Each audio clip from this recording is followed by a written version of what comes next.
নগাঁও ননৈ বাদলগাঁও।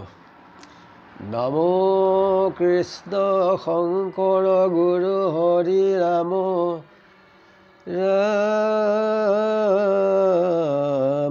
হৰি ৰাম হৰি ৰাম। অতিথি পূজা ধৰ্ম বৃদ্ধি আৰু বিনাশ মিত্ৰকোণ দ্বিতীয় ভাগ। ৰাম বিনা মতে হুম বিনা তিল সাৰ্ধ ৰজস্বলা কয় নাদান ঈশব ধৰ্ম সত্ৰ মকুলক দহে জানাবি মান।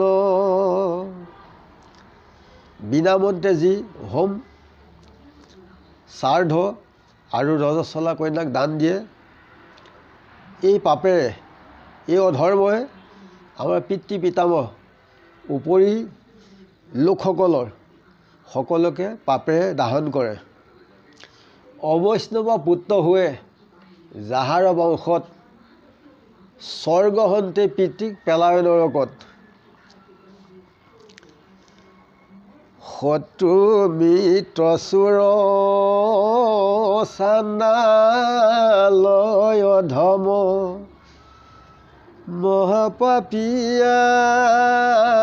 আত্মঘাতী নকুল মাৰ্জাৰ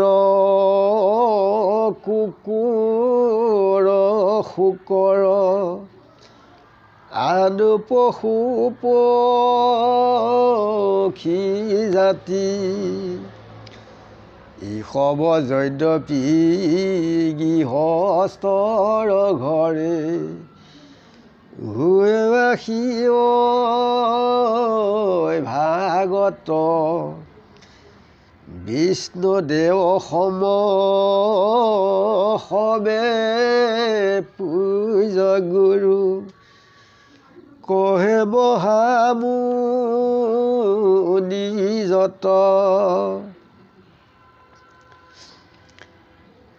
যে শত্ৰু বন্ধু চোৰ অধম চাণ্ডাল মহাপাপী আত্মঘাতী এই লোকসকল আৰু নেউল মেকুৰী কুকুৰ যিমানবিলাক এই সংসাৰত পশু পক্ষী আছে, যে সকলোবিলাক যদি গৃহস্থৰ ঘৰত উপস্থিত হয়, তেতিয়া আত্মা ঈশ্বৰ সদৃশে তেখেতসকলক পূজা কৰিলে এইটো মহামুনিসকলৰ বচন, তেতিয়া উত্তম হয়। ৰাম নগৰে বাগিহে পুখুৰীৰ পাৰে নদী তীৰে বিষতল অতিথি কলাগ পাই পূজেনৰে পাৱে সৰ্বতীৰ্থ ফল। টাউন বজাৰ গৃহত পুখুৰী পাৰ নদীৰ তীৰত অতিথিক লগ পাই পুজিলে সকলো তীৰ্থৰ ফল পায়। দূৰহন্তে ভমি আখি জীৰাৰ পন্থত নিশাকালে আখি যদি হুৱে অভ্যাগত মহাযত্নে শুশ্ৰূষা কৰে যদি তাক লভিব অক্ষৰ স্বৰ্গ ঈশ্বৰৰ বাক। তেতিয়া মহা পুণ্য লাভ কৰে আৰু সকলো তীৰ্থৰ তেতিয়া ফল পায়। ৰাম যত তীৰ্থ বত্ৰ জাগ জয় গদান তপ জপ আদি কৰি ঈশব পুণ্য গিহে বসি পাৱে অতিথি পূজা কৰি। যে যিমানবিলাক তীৰ্থ ব্ৰত যাগ যজ্ঞ দান, মনৰ যি জল্পনা কল্পনা, এই সকলোবিলাক গৃহত থাকি পেলাই অতিথিক সেৱা পূজা কৰিলেই সকলো পুণ্য লাভ কৰিব পাৰে। শোকমুনিয়ে পৰীক্ষিতক কৈছিলে যে আৰু যাইবে নালাগে নিপতি তবু বন, গৃহে গতি পাই কৰি শ্ৰৱণ কীৰ্তন। যে শ্ৰৱণ কীৰ্তন কৰি ঈশ্বৰ কৃষ্ণৰ আলহীক সেৱা শুশ্ৰূষা কৰিলেই সকলো পুণ্যক লাভ কৰি এই সাগৰৰ পৰা উচিয়ে উদ্ধাৰ হ'ব পাৰে। ৰাম হেন শুনি পুনু নিপতি পুচন্ত, কহাবা পুয় ভাগত, কৈৰ পৰা ধৰ্ম ভয় লয় তপৰ্ণ, ধৰ্ম বাহে নমত,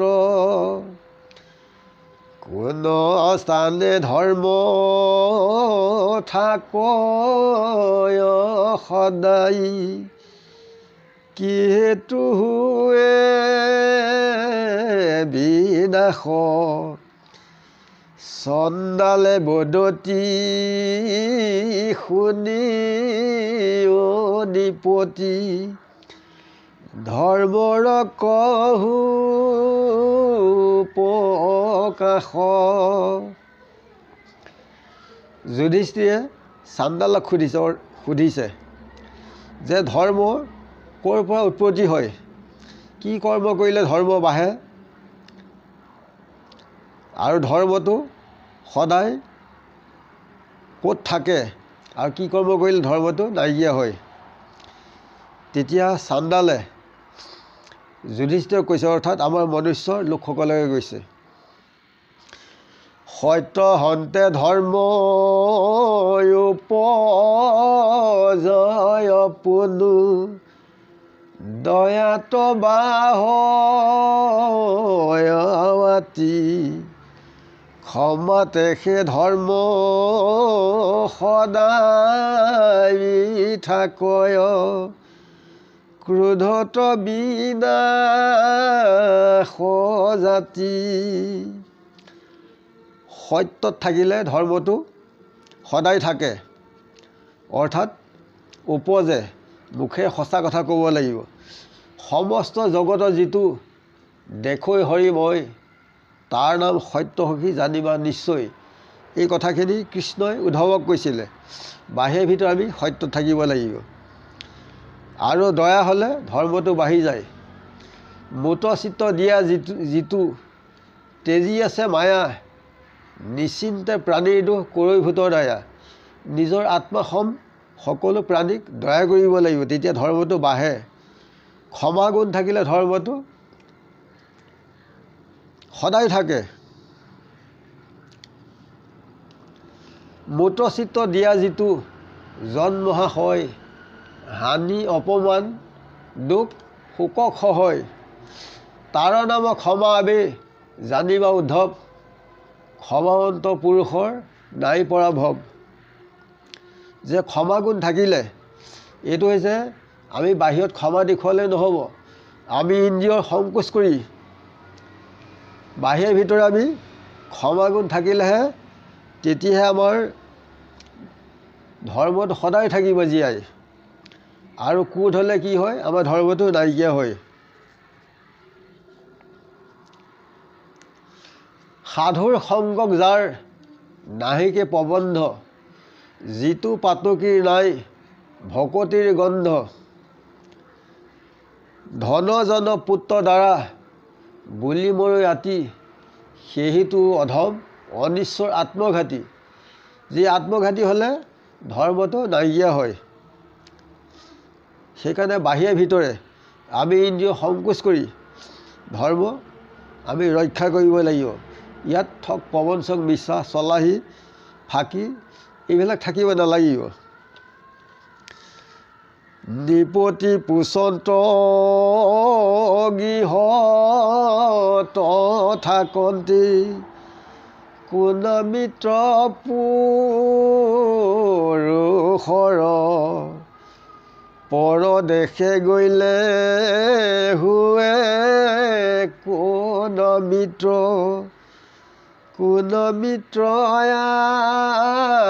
আতুৰৰ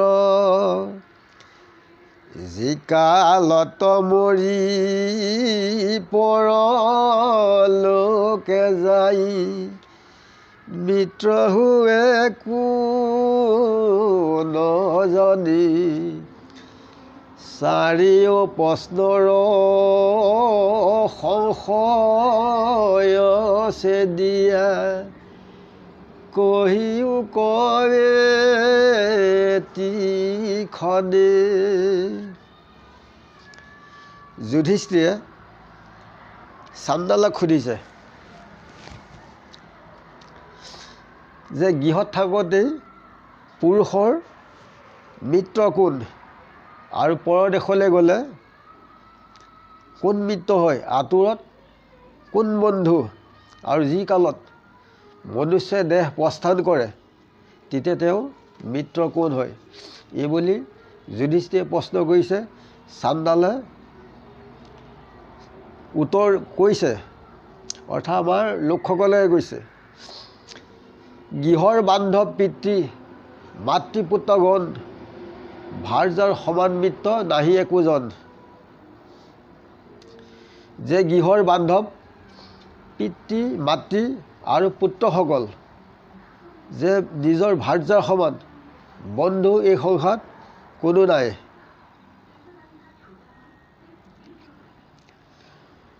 সংসাৰৰে মধ্যে ভাৰ্যা শ্ৰেষ্ঠ সখা গণি সৰ্ববিহীনৰ বিহীন ৰমণী। এই ৰমণী নহ'লে কি হয়, সকলো সুখৰ পৰা বঞ্চিত থাকিবলগীয়া হয়। সেইকাৰণে আদৰ সন্মানে মোকাবিলাই থকাটো উত্তম হয়। পৰদেশত বিদ্যা লাগিব, যে বিদ্যা যদি সকলো বিদ্যাত যদি পাৰ্গত হয় তে ব্যৱসায় বাণিজ্য চাকৰি আদি কৰি ফুৰা চকা সকলোতে উত্তম হয়, সেই মিত্ৰ হয়।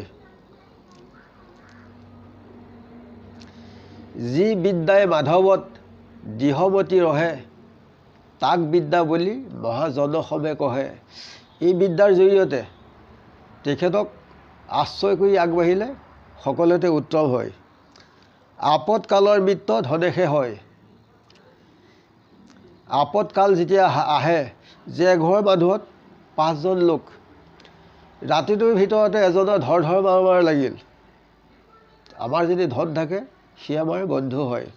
সেইকাৰণে কেইটামান গোটাই কৰি ৰাখিলে লোকসকলৰ মহা কল্যাণ হয়।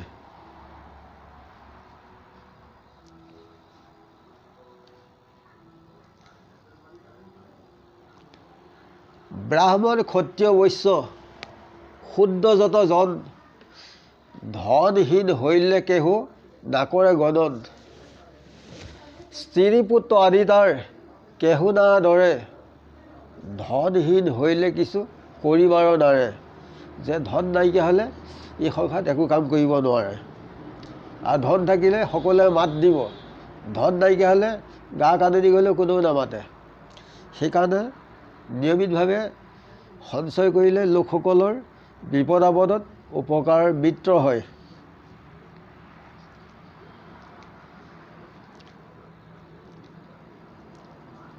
ধৰ্মেশে কেৱলে মিত্ৰ বৰ্ণ সময়। যে ধৰ্মক যদি আমি ৰক্ষা কৰোঁ, যে মৃত্যুৰ সময়ত সেই ধৰ্মৰ দ্বাৰাই এই সংসাৰৰ পৰা উচিৰে উদ্ধাৰ হ'ব পাৰি। মাধৱেশে আত্মা নিজ মাধৱেশে ইষ্ট গুৰু মাধৱেশে দেৱতা পৰম। পৰম ঈশ্বৰ স্বামী জানি মাধৱক ভজা মনুষ্যৰ ইহে নিজ ধৰ্ম। এই হৈছে মনুষ্যৰ প্ৰধান ধৰ্ম। এই ধৰ্ম আলম লৈ আগবাঢ়িলে সকলোৰ পৰজন্মৰ কাৰণে মহা কল্যাণ হয়। শুনৈ গাঁৱৰ স্মৰৈ যিটো তোমাৰ কথাক আনে কৰে কীৰ্তন প্ৰশংসে তাসম্বাক। অচিৰ কালতে পাৱৈ তোমাৰ চৰণ আউৰ দুনাই নাহি তাৰ জনম মৰণ এই মাধ্যমেৰে আগবাঢ়িলে সকলোৱে বৰ্তমান পৰজন্মৰ কাৰণে কল্যাণ হয়। ইমানে সবাৰ ওচৰত সেইজনে আজি লাগিছে। গুৰু কৃষ্ণ কৃষ্ণ মহাবীৰ হৃদয়ানন্দ গুৰু কৃষ্ণ মাধৱ মাধৱ মাধৱ কৃষ্ণ।